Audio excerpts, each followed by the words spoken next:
31 membres composent le nouveau Conseil national de lutte contre la vie chère, CNLVC.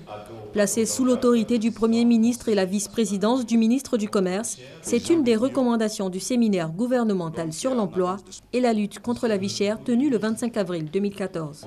Ces membres, issus du secteur public, d'organisations patronales et syndicales, d'associations de consommateurs et d'acteurs du vivrier et du commerce, ont pour mission principale de coordonner et de suivre la mise en œuvre des stratégies du gouvernement contre la vie chère. À ce titre, il est chargé 1.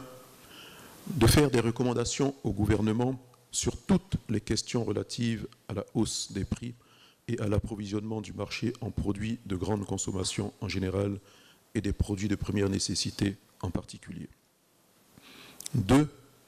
De veiller à la mise en œuvre effective des mesures prises par le gouvernement dans le cadre de la lutte contre la cherté de la vie. 3. D'assurer une veille permanente sur les prix des produits de grande consommation ainsi que sur leur disponibilité sur toute l'étendue du territoire national. Le CNLVC devra aussi proposer au gouvernement des réponses aux revendications sociales liées à la flambée des prix des produits de première nécessité. Le regain de croissance fondé notamment sur la relance d'investissements publics et privés doit avoir un impact significatif sur la population en matière d'accès aux services publics de base.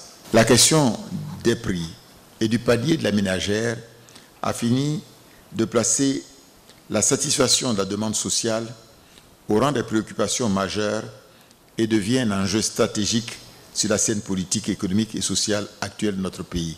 Dernière clause de ce nouveau contrat de lutte contre la vie chère, recueillir les propositions émanant des acteurs des différents secteurs et assurer le suivi du respect des accords signés entre le gouvernement et les opérateurs économiques pour améliorer le pouvoir d'achat des populations.